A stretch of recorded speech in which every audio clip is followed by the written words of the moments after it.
আসসালামু আলাইকুম নাসির ভাই। আরে সোহেল, আরে ভাই কি অবস্থা? আছি আলহামদুলিল্লাহ। তুমি কেমন আছো? ইনশাআল্লাহ আলহামদুলিল্লাহ। আপনি কেমন আছেন ভাই? আলহামদুলিল্লাহ ভালো আছি। আসলে আপনাকে আমি তো দীর্ঘদিন খোঁজ করতেছি। কেমন? হ্যাঁ, তো এই যাক শরীর স্বাস্থ্য আপনার কেমন? এই অসুখ বিসুখে আছি একরকম, আল্লাহ পাক আগের থেকে অনেক ভালো আছে। যাক ইনশাআল্লাহ আলহামদুলিল্লাহ। আসলে নাসির ভাই আপনাকে নাসির ভাই ওই কালিদাস পণ্ডিতের যাক শুনো, তো ব্যাপার হলো যে কালিদাস পণ্ডিতের বাবাকে সবাই দেখবে তো। হ্যাঁ হ্যাঁ হ্যাঁ। এখন উনি কালিদাস পণ্ডিতের বাবা কিন্তু একেবারে বকলমি লোক। আচ্ছা আচ্ছা।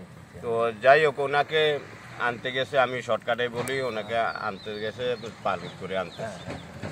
তো ওনাকে শিখেই দিল যে বাবা আমার দেশের প্রজারা সবাই আপনাকে দেখতে চাইতেছে, তো এখন আপনাকে একটু দেখতে হবে। তো ঠিক আছে, পালকিত করে আনতেছে। আর ওনাকে তসবি দিছে হাতে। আপনি তো কিছু জানেন না, আপনি শুধু তসবিটা পাঠ করবেন, ভগবান ভগবান, শুধু অনলি ভগবান ভগবান বলতে। হ্যাঁ। তো উনি ভগবান ভগবান পড়তেছে, তসবি পড়তেছে, পালকিত করে আনতেছে। ওকে। পথে একটা শাকও পড়লো, বিশাল বড় শাক।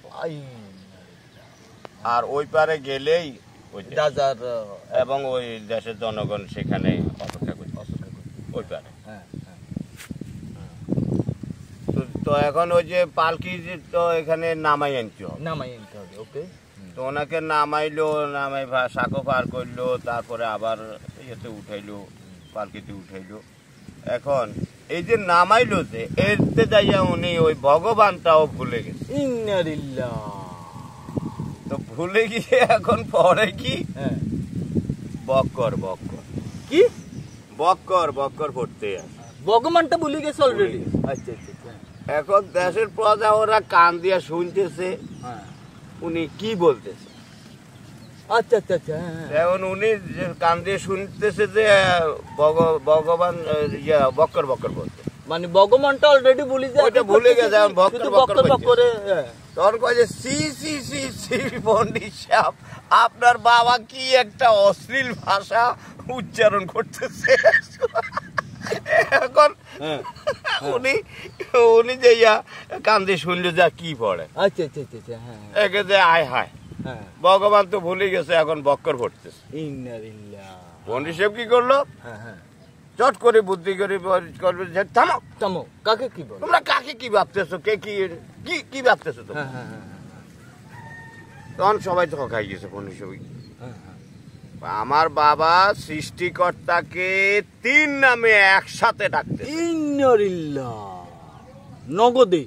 বতে ভগবান, কতে কৃষ্ণ, রতে রাম। ভগবান কৃষ্ণ রাম একসাথে ভক্কর।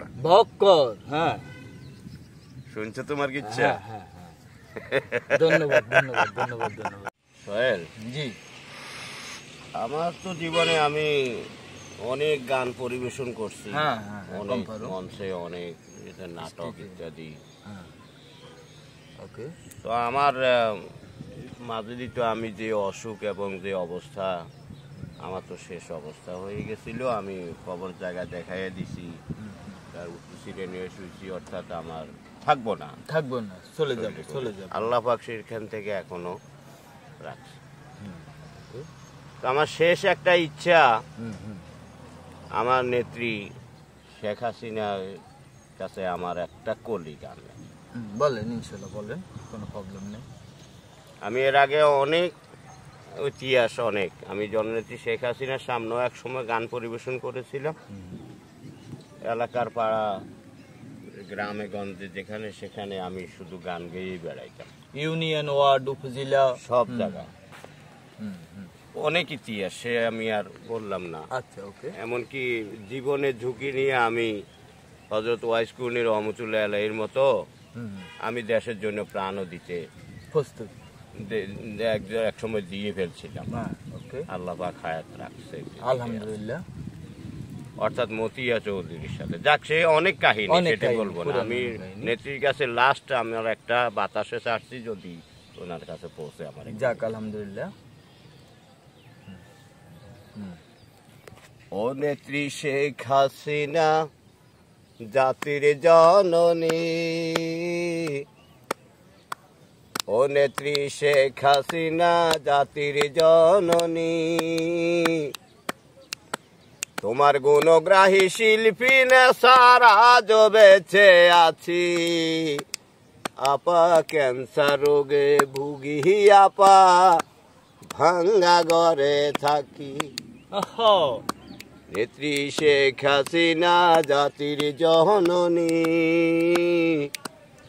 তোমার গুণগ্রাহী শিল্পী নেশার আজ বেঁচে আছি, আপা ক্যান্সার রোগে ভুগি, আপা ভাঙ্গা ঘরে থাকি।